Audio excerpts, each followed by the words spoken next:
and have a conversation with Contessa. What am I doing?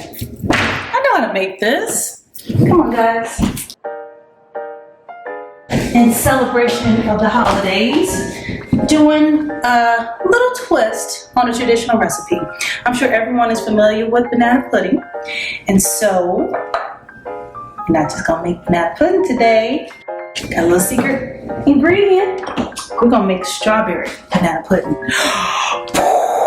You're like, what? Why have I never thought of that? That's right, it is relatively simple. You're just adding something a little bit different to what you've always done. So, we are gonna do something a little bit different. In addition to adding the strawberries, we are also going to mash our bananas. So the first thing we need to do is choose ripe bananas. However, some people really don't like the texture of bananas. Like my kids are very, very texture driven. They don't like anything lumpy in their mouths. So what I like to do, I think one of mine, I'm trying to think, I know I didn't come up with it because again, I believe in borrowing great ideas from people.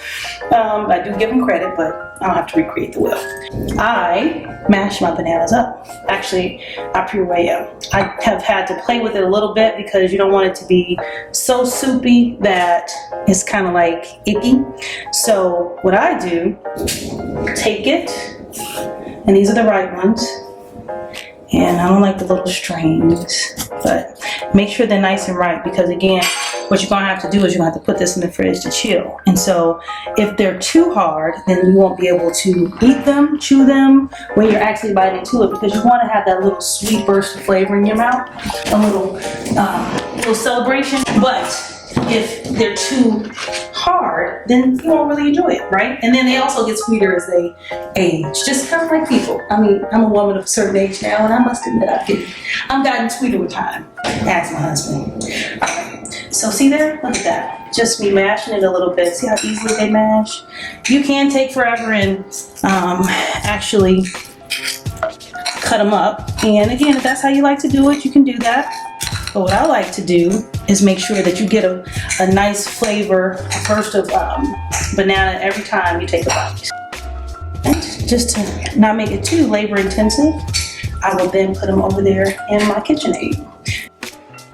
But I do like to investigate my ingredients, especially something that I'm not making from scratch. Because you never know, especially with all the kind of bacteria and viruses and all the other little pathogens in the world. Sometimes you open something up and it's not exactly what it should be. So I always take everything out of the container, investigate it fully. This is my whipped cream. If you notice, there's no mold on it. Yes, things can get moldy.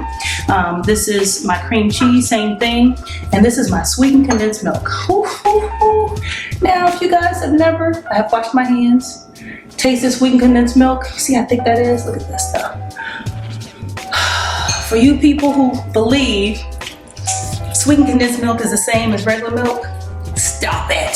Stop it. You cannot put this in your oatmeal, okay? Do not do it. Do not. Do not. Do not use this on a regular basis. This is special occasions only because that stuff is super, super sweet, very, very calorie dense. But again, today, we're cooking for the holidays. So we're gonna have a little taste of this. We're gonna enjoy ourselves and we're not gonna worry about calories until, the other 364 days of the year. Oh, I forgot Christmas. We're gonna take that day off too. So 363 days. Other than that, cook right. Make it taste right and just do it right. And see, this is exactly what people like to see. They like to see that brownness because if you don't have that, that's the sugar. That's what my mom used to say. That's the sugar. That brown part right there, that's that brown sugar. That's the brown sugar in the bananas. So, and again, see, you know that they're ready to be used in the pudding because they're nice and forkable. I don't know if that's a clinical term, but if not, borrow it. Make it up, put it on, put it in dictionary.com, and let's make this official. When it comes to the flavors, and that way you're not kind of doing too much. You're giving people a little bit of relief. Look at that. So we're gonna let them marinate a little bit and let the sugar really kind of release. So, because what happens is when we put it into the refrigerator to chill, then it's already gonna just kind of, whatever you've done, it's gonna stay that way. And so I feel like once you open it up, it just really gives the bananas of ability to burst. It's kind of like a little flavor. And we're gonna come over here and make our pudding. Really, really super easy. All we doing, just look at my hands right here. All we doing is we're gonna use 1 package of pudding mix and 5 cups. So this thing holds 4.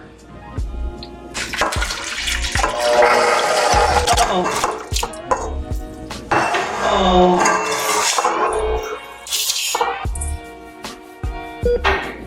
I'm a doctor. Okay? Don't judge me. I'm a doctor. The first thing you have to do is you have to raise this thing. And a real mama can appreciate the fact that we make mistakes. Okay, yeah, I should have seen that there was like a height differential there, but I didn't. It's been a long night, so leave me alone.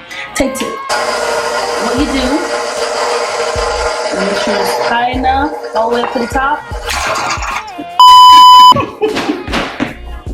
Again, I messed it up. Y'all, leave me alone. Okay, look at how we do it. I'm doing the best I can. This is a no-bake recipe, and she's having problems. So, no, I'm not a chef. I went to medical school. MD is who she be. So leave me alone. All right. And you don't have to judge me. All right. Eat your heart out, Chef Denard. This is what you do. This is not what I do. All right. So anyway, look at that.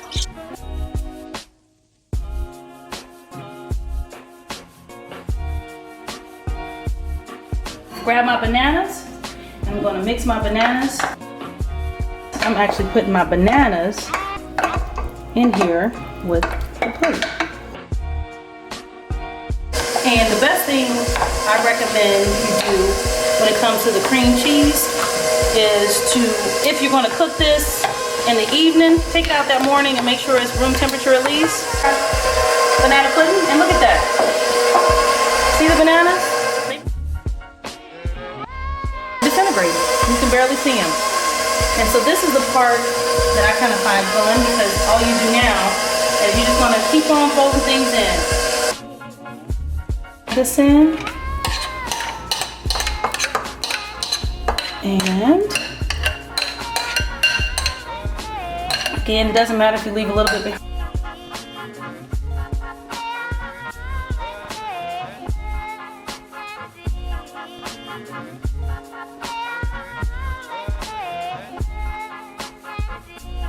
Yeah, this is a no-cook recipe, so if you're a taster, a little bit. Yeah. I recommend using a clear pan, because again, this is such a beautiful dish. And so the way I do it is for the cookies, or whether you use cookies, butter cookies, vanilla wafers, whatever you decide to use, I always like to make sure that I take everything out of the container, because what happens is, of course, in the factory, things look so beautiful like this, but by the time they go to the grocery store, the stocker puts it on the shelf, you throw it in your basket, your kids throw your purse on top of the basket, on top of all the groceries, then you throw it in the backseat of your car, or Instacart guy who really didn't care, puts it in the backseat of their car, then somebody sits down in the bag, oh, I'm sorry. They get to you and this is what they look like. They all crumbled up. But you don't have to worry about that. No fret, don't fret, don't fret. No problem whatsoever. Because what we're gonna do is we are going to make sure that we put the ugly ones in the middle. Because even though a lot of recipes only call for 1 layer, I actually layer my banana pudding like it was on. Make sure that you spread them out really, really well.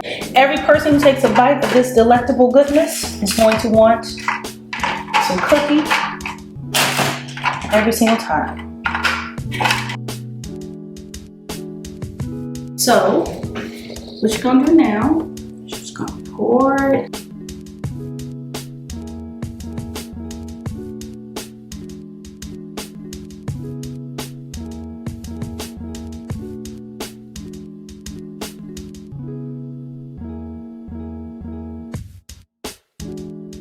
So now all you do is you just strategically place strawberries all around.